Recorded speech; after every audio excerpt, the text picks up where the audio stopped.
and welcome to another edition of the Viva Virtuoso podcast. We are thrilled today to have an award winning, one half of an award winning couple. And when I say award winning, I'm not talking about first prize at the local battle of the bands. I'm talking about a serious stack of awards. Andre from 123 Andres. Hi, Welcome, Andre. Warren.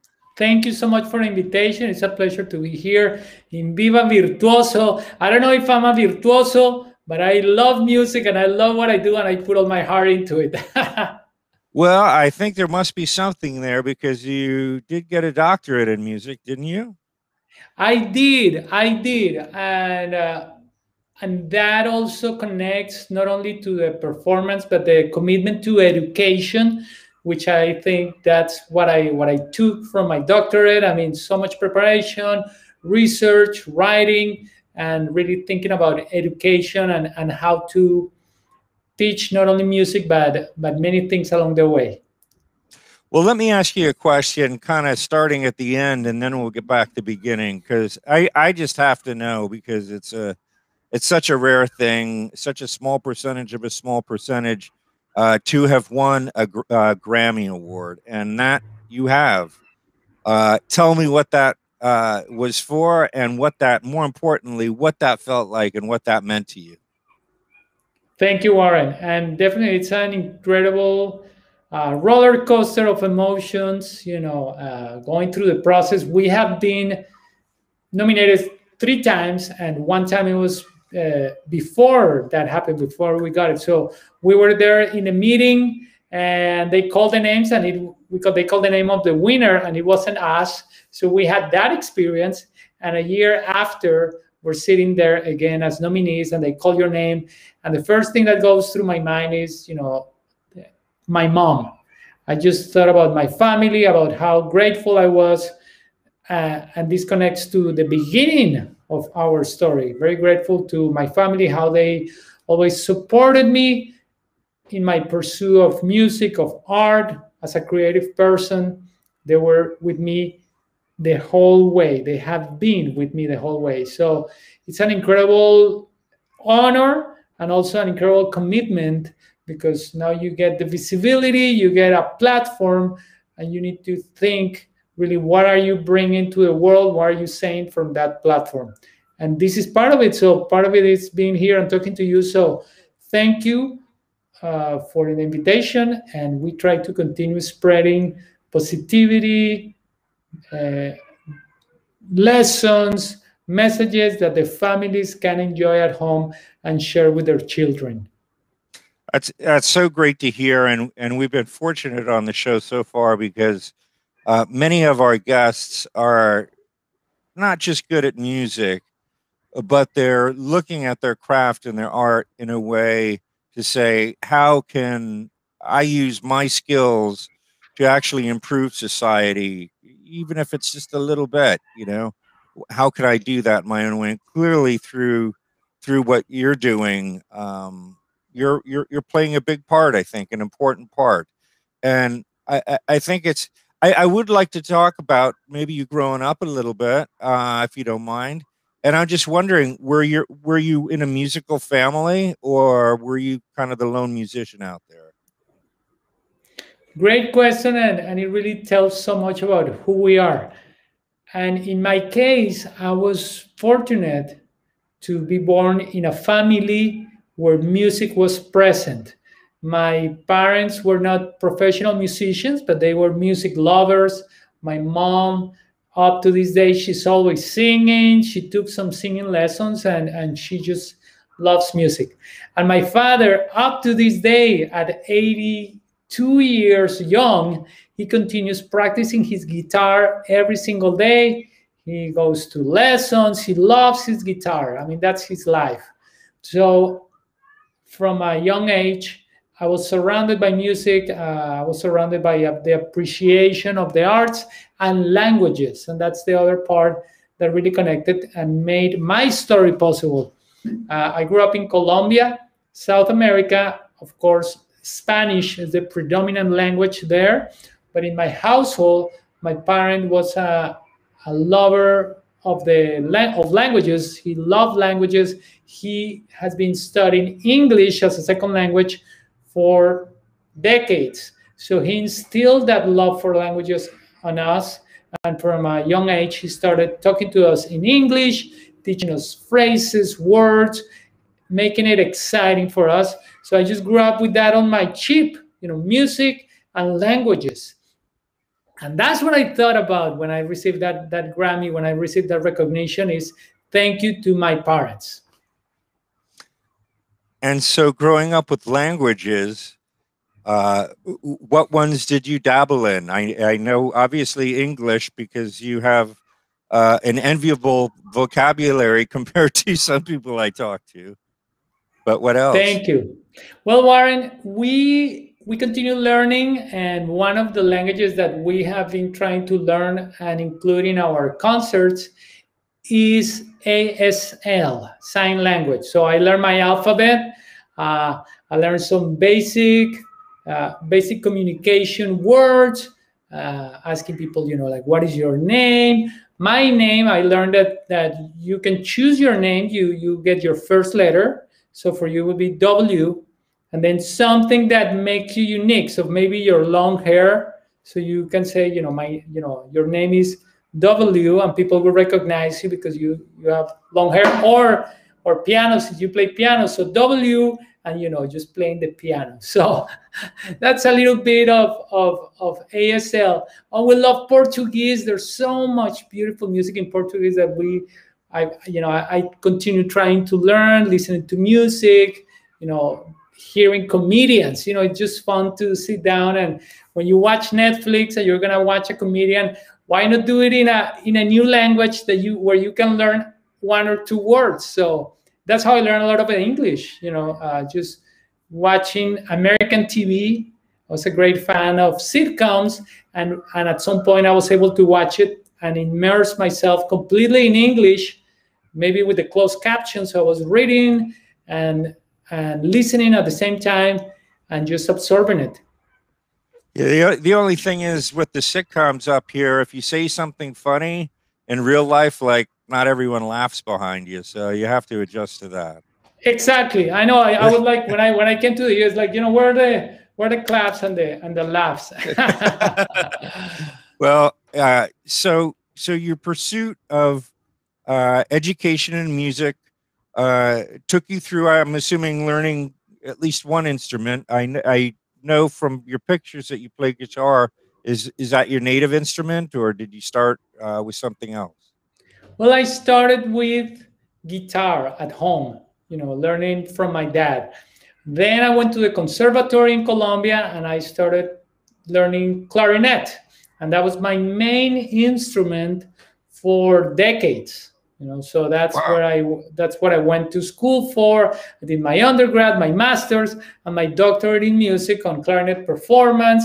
And I did research. I found pieces of on clarinet music on Colombia, on Latin America. I played pieces from.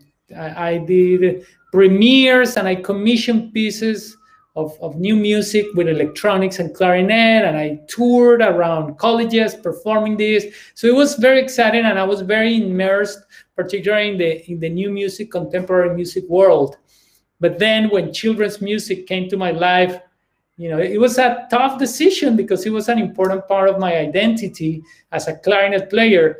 But then I decided, I guess, no, I wasn't gonna put it aside, but more that it was just gonna, this umbrella was gonna absorb all of that content, all of that knowledge, and now everything was gonna be in service of childhood, in service of celebrating my own culture, my own language in this country. Now, it's an interesting way you phrase that. You said, when children's music came to me, and that indicates maybe you weren't looking for it or you weren't expecting it. I was and I wasn't. I think every story is a combination of interest, hard work, and then some luck. So I had written children's songs, and I love them as part of my songwriting process. You know, I knew how important those songs were for me growing up, children's music, and I wanted to do music that was that important for little ones. But then luck came, and one day I was invited to be part of a children's music band as a sub, not even as a main member, but as a sub. Somebody needed a sub, and I was thrown in there, and I started performing for children. And that first contact, that interaction with the audience, that connection, and particularly the mission of educating, that just changed my life. It wasn't one day to the other, you know, it was progressive, little by little. But after 2-3 years, I knew that was my mission, and I knew I was going to be doing that for the rest of my life. It must be amazing at a younger age to know what you were meant to do, to have that certainty. Well, I don't know how young, but you know, I mean, I went to school for a long time, and I always had that push inside my heart, and as an artist, right? Am I gonna continue pursuing performance, which has some creativity, but you know, it is more about exactly that, just performing at an incredibly high level. I mean, if you want to play here for a symphony, for an orchestra, even a community orchestra, you need to be very, very good, because the level, the technical level is just so incredibly high. So in that world, it is, I see it, you know, sadly very connected to like sports. It's all about like, you know, I mean, because in a panel they need to choose the best. So it is, you know, who is more in tune, who can play faster, who can I mean, there's musicality involved, but I think you understand that also there's so much of like of that competition that is not so much about creativity, right? So coming back to my point, inside of me as an artist, I had that part of performance, but also the other half that was about creativity, about writing new music, about connecting and talking to the audience, and making a change in their lives.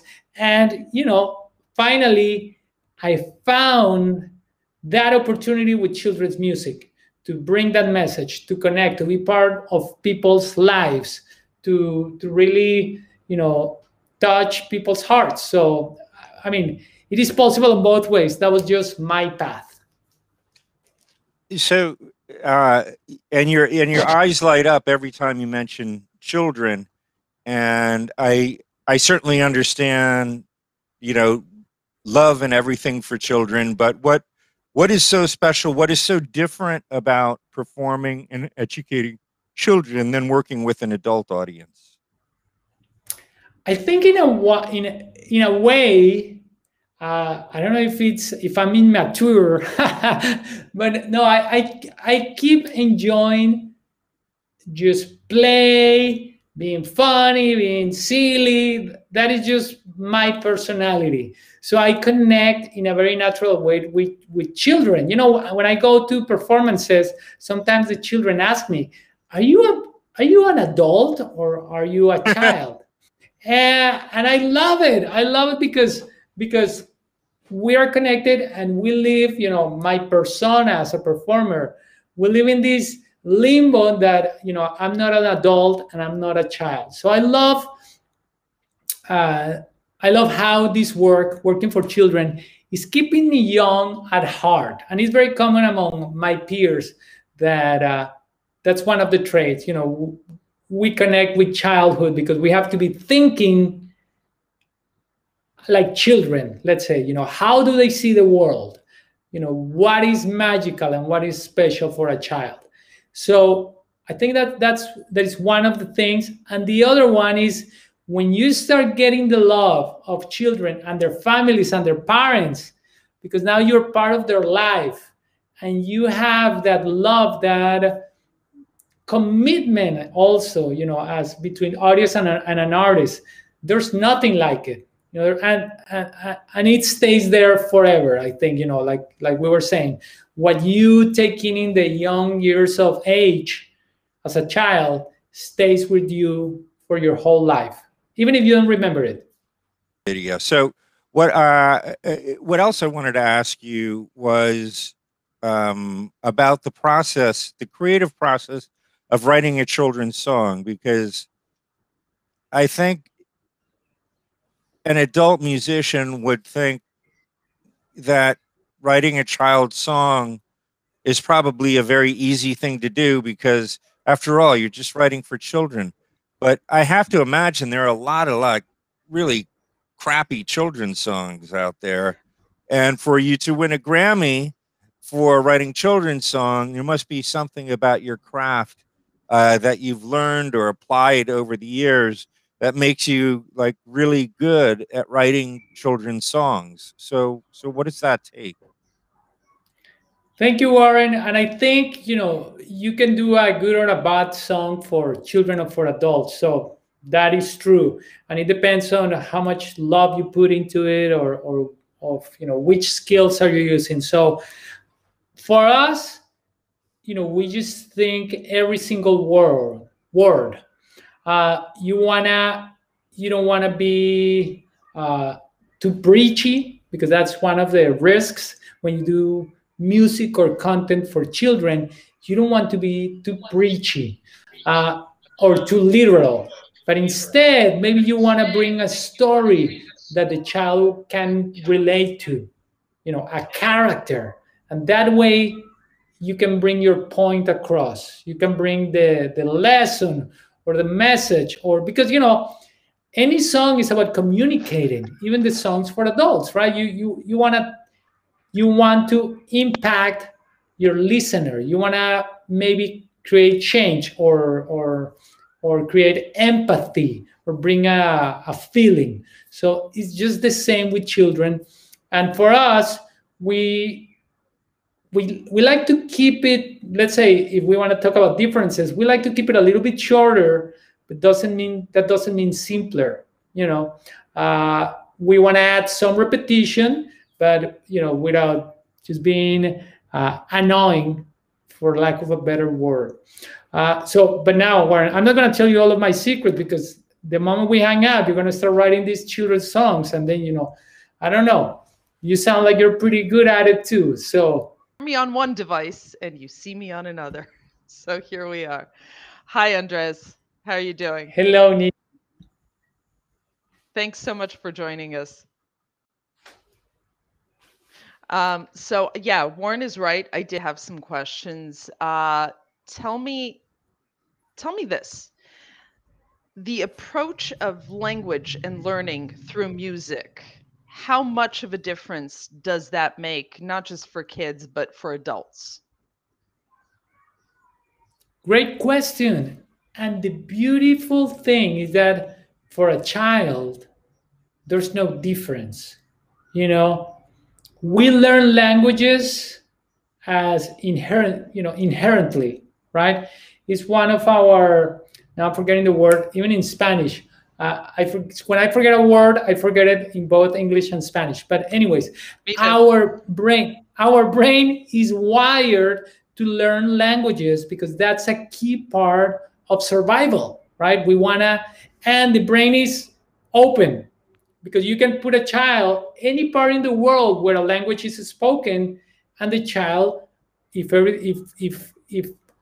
all the environment and the nature is in place, the child will grow learning that language and those sounds. So the human brain, for a baby, it has basically superpowers on their ears. I mean, they can learn how to detect the nuances of languages such as Mandarin, that once you're older, you start losing those connections. And for you as a grown-up, it's really hard to hear and replicate. It's harder, right? But for a child, the brain is absorbing all of those sounds. So with music and connecting music and language, for a child's brain, it's all wonderful information that it is expanding and creating those connections between the neurons and maintaining them. So it just expands the listening and maintain the listening capabilities of a child.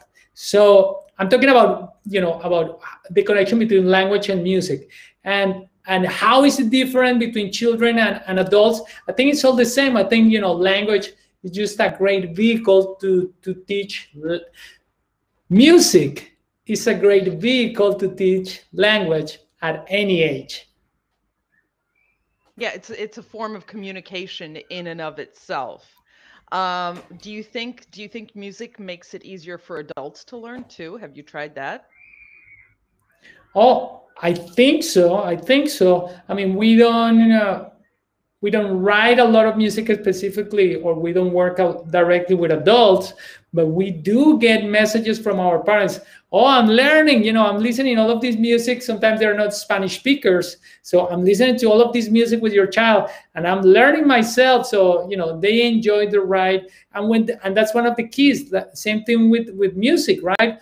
When you have a student and you're teaching piano, and then you get the parent, the adult in the house, to also practice the piano, and then you see that the child then not only is told, oh, you have to practice, but then the child sees the adult showing the love for music, sitting down and practicing.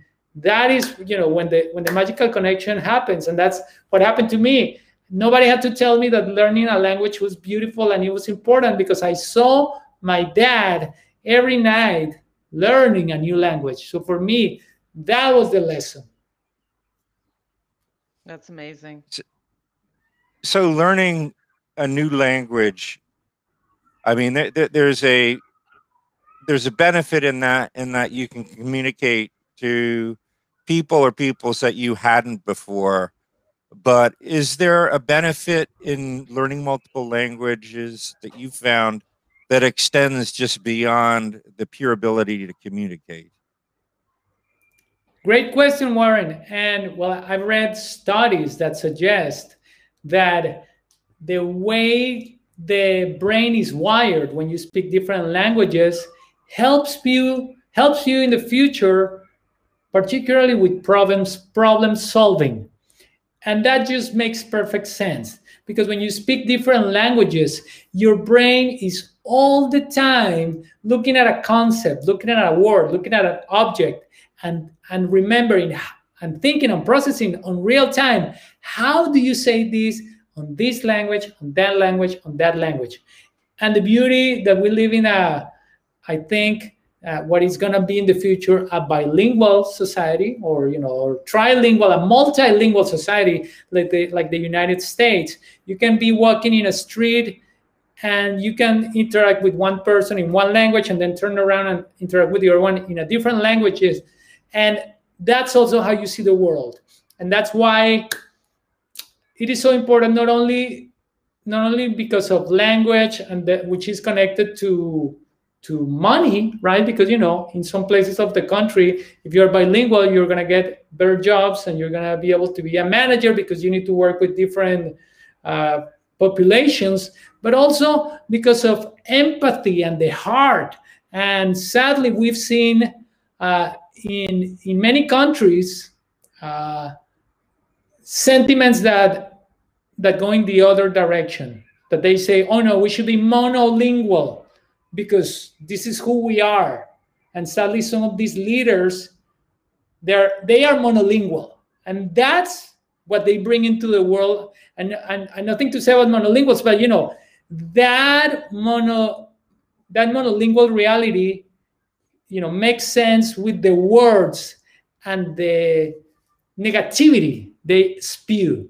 So anyway, so just to keep it positive, let's continue learning languages. Let's continue teaching our children to learn languages, so we have less of those. Now, is there a fan favorite that the kids always demand that you play? Keeping it light, yes. salta, salta, jump, jump. Let me play a little bit, you know, and this is one of the songs, you know, so many songs that we do are about, you know, I guess more elaborate, but this one, just the simplicity of it and just invite them to jump. I mean, it works well every time. And I'm going to teach you very easy. And I'm going to teach you, I told you about sign language, right? So in American Sign Language, this means jump, to jump. So you can just jump like this. And then we're going to count. And this is how you count. 1, right? 2. And how do you do the 3? But that's your first letter. No, that's your first letter. So this is W. So not to confuse. So this is 3. I know. So you need to practice. So 1, 2, 3, and then 4. So it's just a little bit of learning to connect exactly. So 1, 2, 3. Exactly. So wait, so you're actually teaching 2 languages at the same time through song? And that's the beauty, because with children, with physical movement, you know, children express their knowledge through play and movement. So for them, you know, you've seen how parents, sometimes you see these videos, they communicate with their children using ASL before the children can actually speak. So it is wonderful, because the muscles and all the developmental needs that you need to speak are reached later than with hands. So they can probably communicate faster and say, you know, I'm hungry, right?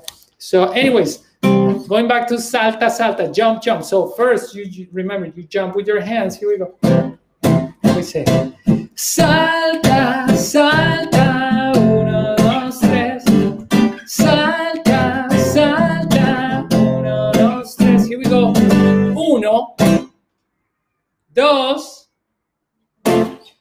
3. There you go. We learned that one. Yes. You see, we learned something today. Excellent. And because this one is, this is Warren, or this is Warren. And your name, Nikki. So this is N. So I don't know. What do you play, Nikki? I don't play anything, unfortunately. You don't play anything? I do sing, but only around the house, and they don't seem to mind. So, well, you need to find something that makes you unique. She's an incredible cook. Yeah, I do cook, I do bake, but I will tell you this much. I actually had some experience as a teenager working with kids with damaged hearing. So my full name is Danica. So I know those letters. And the kids actually did give me a name because I danced a lot and I listened to a lot of music. I was 14 at the time, 13, 14. It was my summer job. So they actually did a D. And then what's the sign for dancing? Dancing. I don't know. Like ballerina. I think it's the sign for ballerina. Oh, so yeah. that was, so the kids gave me that name. Oh, because I know this is music. This is music for sure. So yeah, I don't remember exactly. It was a long time ago. I'm not going to say how many years, but yeah, but I had some experience, and see, I should learn. I should learn the whole thing. So shame on me. No, not at all. Hey, we learn. We're all here about. It's all about sharing and keeping it happy and positive. No, but that's fantastic, what you're doing, and the song, the jumpy rhythm to it and everything, and getting kids started that early with music is, how early is how early is soon enough? I'm not going to say too early, because there's no such thing as too early, as you've experienced in your home, but what's the right time? I think from birth, and I think that's what researchers tells us, and it connects to what we were saying before. The brain is wired to learn a language for survival, because they need to be part of the group. They need to be able to communicate. So the fact that the child cannot start speaking until age between age 2 and 3, you can start. You really start hearing like sentences, and that doesn't mean that the child is not understanding and that the child is not receiving all of these tones and processing. And so it's never too early.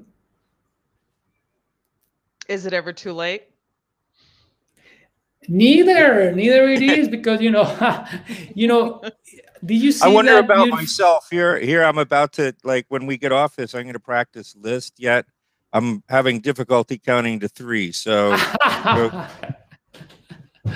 No, and that's when just simply the music connects, and the value of music bringing joy to people. I remember those powerful documentaries of people who are suffering dementia, and then when they hear music, and I'm sure you've seen it, people with Alzheimer or with other situations like that, when they hear music, like you say, their eyes light up and they connect to memories. So the joy of music, I think, is one of the last things that we lose. We keep enjoying that for a long time. I would have to agree. We even had a guest on, I think, one of our earliest shows, that used a mezzo soprano who sang to Alzheimer's and other brain trauma victims, and it seemed a way to get them into a more lucid state. So I think the unscientific opinion of my guest agrees. That's right. Yeah, so we had Nani Sinha, sorry, on the show, and she does exactly that. So yeah, it's beautiful that has stuff. to be very rewarding. So this last year, how has it been for you, given pandemic conditions, and how have you guys coped with that? Thank you, Warren. It has been, for us particularly, it has been a busy time, and because besides doing what we do, performing, we also produce. We produce for companies, for clients. We produce our own music. So last year we were super busy, and also part of it was with the launch of our book. So I'm going to bring my book for a second. Oh, please. Let's see what we got here. Yeah, so last year was the release of our first book called Hello Friend, Hola Amigo. And yes, you can, over here, you can find it. I'm confused. Oh, it's here. You can find it at 123andres.com, and it's Hello Friend, Hola Amigo. So it's a beautiful song and book about friendship, about learning from each other, about making music together as friends. That's the first one. So last year we spent a lot of time, promoting the book, doing virtual story times around the country. And this year we just released our second book with a Scholastic as well. So check it out. It's about 10 little birds. So we've been busy in this time. We've done virtual concerts in many places, but we're very excited that some of our first shows are going to be in the summer, including in the Wolf Trap, the national park, which is also a performing arts park, right? So in Wolf Trap, we're going to be in the month of August. So if you are in the DC area, or you're looking for a wonderful road trip to go around the USA, Wolf Trap, it's a wonderful, wonderful venue. It's in Vienna, Virginia, close to Washington, D.C. And just look it up online. It's just wonderful. Or you can check our calendar on our website, 123andres.com. Yeah, I was out on your website. Oh, yeah, go ahead. No, I think actually we might have a similar question. Sorry. So speaking of venues that you've played and playing live and stuff, Did I get that right when I saw it? I think I saw on your website that you played venues like, I mean, venues, events like Lollapalooza and stuff like that. Like, how did that happen? How do you That's end up there? right. Ha, that's right. And you know, those festivals, they have some things for the family. They have family events, family performers. So those may not get the bigger press, but they exist and it's wonderful. And there's an industry, of family music performers that is growing, that is getting more attention. And now, you know, what we're seeing is that companies they're paying attention now because they see, you know, they're ruled and guided by money, right, and revenue, and they're seeing that children's viewership online on places like, you know, all the big name channels out there, the Netflix, the Disney Plus of the world, children's viewership brings money, and on YouTube as well. So that is connected. When you talk about children's media, it's so connected to music. So it's bringing a lot of attention in the major industries. But us as independent artists, there's a thriving community that also wants to bring diverse faces in front of children and families. People who look like me, African American artists, Asian American artists that are not often seen in media performing for families. So yes, there's an industry. We did Lollapalooza in the family stage. We were going to be on Austin City Limits. It happened to be on the COVID year, so it got canceled. We've done many times the Kennedy Center. It's a gorgeous, beautiful place. I love the Kennedy Center. So those are some of the places we perform at, and we'll be back. Yeah, I mean, I've been on your website, and it is just full of information, whether it's your bio and your accomplishments, your schedules and activities, and I have to say, you also have a wonderful store out there with lots of nice things for kids, and I think a couple things for adults too. So I would urge everyone to go to 123andres.com and check it out, and who knows what you'll walk away with. Thank you, Warren. Yeah, it'll be fun, whatever it is. To complete the plug, yeah, we have T-shirts, we have apparel, but of course now the big seller, and you know, it's our books. We have 2 books, and many families and schools around the country or the USA. Right now it's available in the USA and Canada. They're enjoying it, sharing it with families, giving them as gifts. So we're very, very proud of our book. We also have CDs if you also want to have it on the car to play it. And if not, you can always find us on Spotify, Apple Music, YouTube, MySpace. That was a joke. I just wanted to know how old were you? MySpace is still a thing. You're gonna see if I kept nodding. I just wanted to check your ID right there. I had I'm MySpace. still working on counting to 3. So yeah, he's just checking if we're listening to what he's saying. Like, what? Yeah, MySpace. Great conversation, and you know, Viva Virtuoso, and it's so great that you open this space and this platform and your listeners not only to, you know, what we call academic or classical music, which, you know, I was part of that world, and I would have been able to be here sharing stories about, you know, compositions, composers, electronic music, you know, Mozart, Brahms, all of that. But it's great that also you're opening and seeing this, giving a space for children's music, for family music, songs that are crafted especially for families and children. So thank you.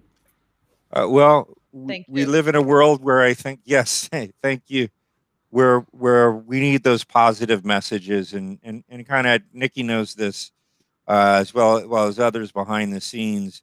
You know, our motive at Viva Virtuoso is to try to spread joy through music, and it comes in so many flavors, from the most highly technical violin virtuoso to we were talking last week about the lonely guy that plays the triangle at the back of the pit band. Or who counts a lot of measures, right? Who counts like 200 measures to has to have it and then misses the cue, right?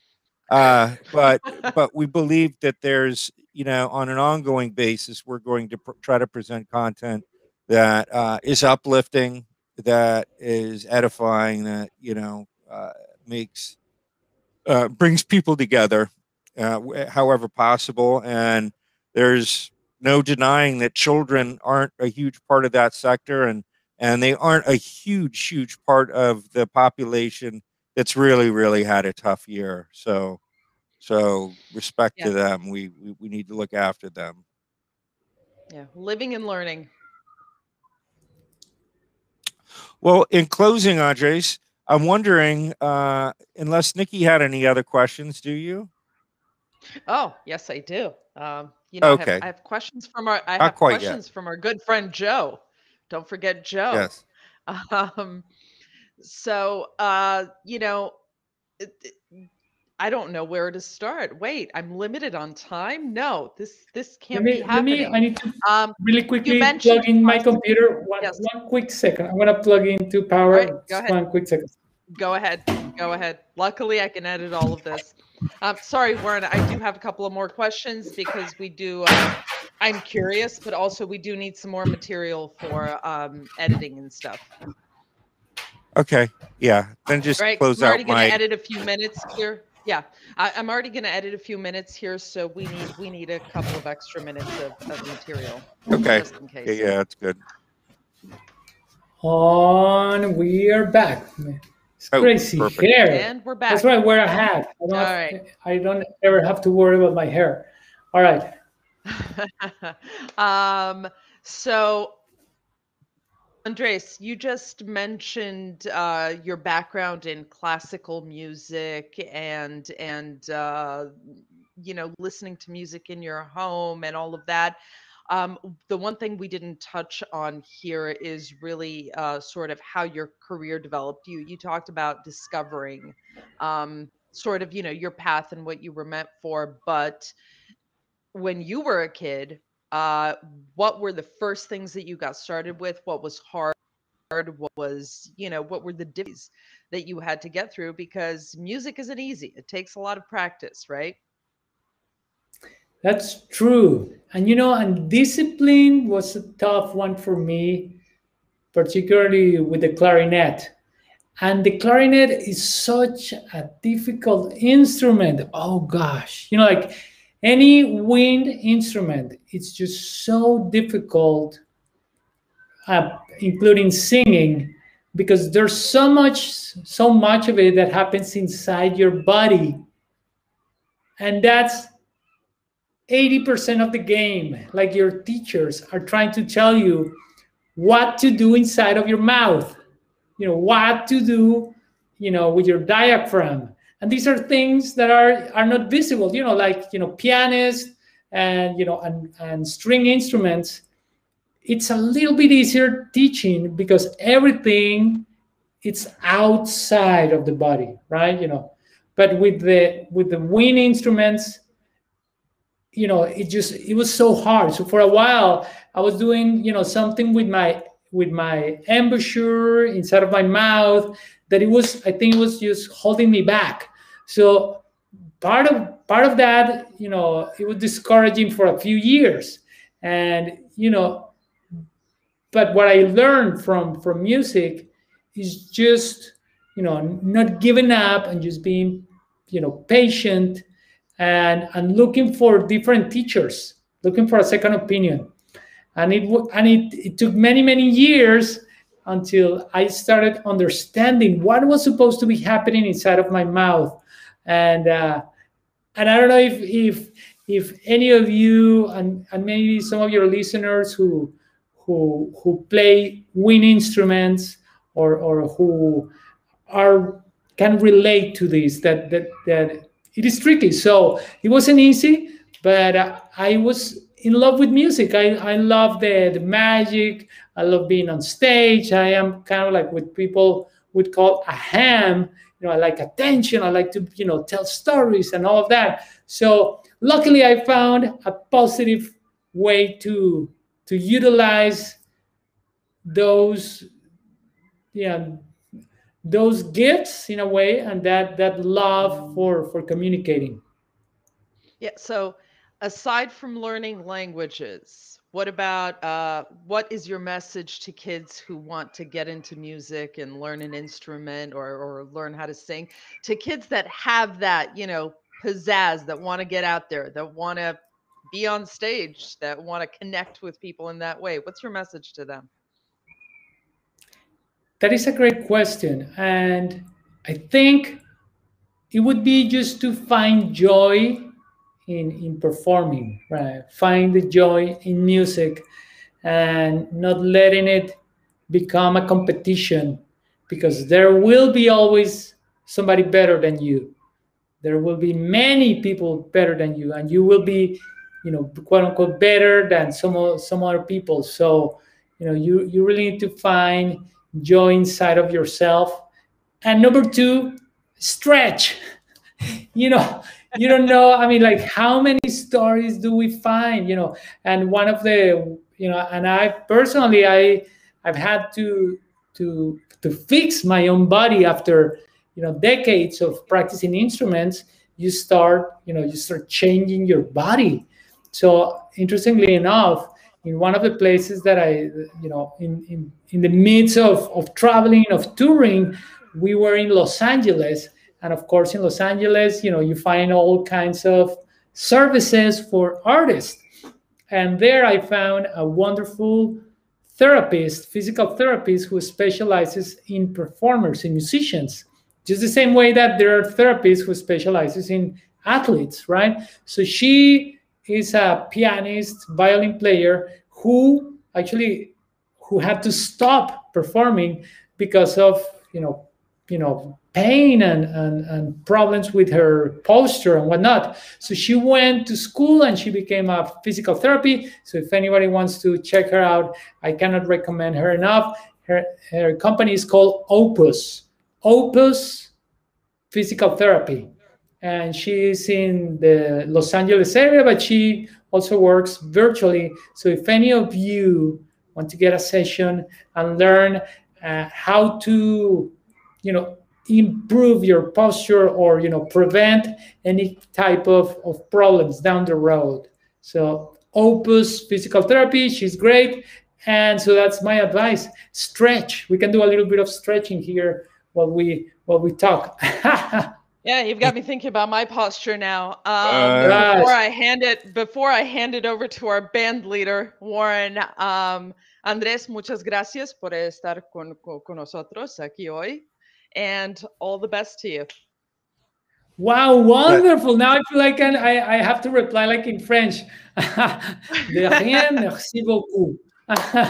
That's as far as I get. That's good. Ditto what Nikki said.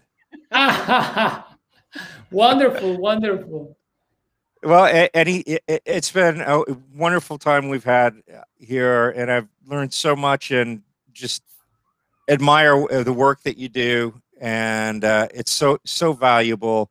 Anything you would like to say to the audience before we sign off? Thank you, Warren. Thank you, and our friends at Viva Virtuoso, Nikki. And one thing is, support creators like this, like Viva Virtuoso. And one way of supporting it is just like and share. Tell your friends. We really, there's nothing like a recommendation. And these days, it is so easy to share a link. So the same thing with 123 Andrés. If you go and you like something, share it with a few families, a few friends that might enjoy it. Same thing with Viva Virtuoso. Besides liking it, just share it with somebody. If you have a company, if you have a newsletter, why not including a recommendation on your monthly newsletter that can reach the people that trust you and what you like. So that's my final thought. Oh, thanks for the plug. Of course, we all need to support each other as independent media creators, because we're in the same business of communicating, bringing a message, entertaining a little bit. So here we are. And spreading joy. And that's hopefully. And that's the perfect note to leave things. And I think we have a wrap. Thank you.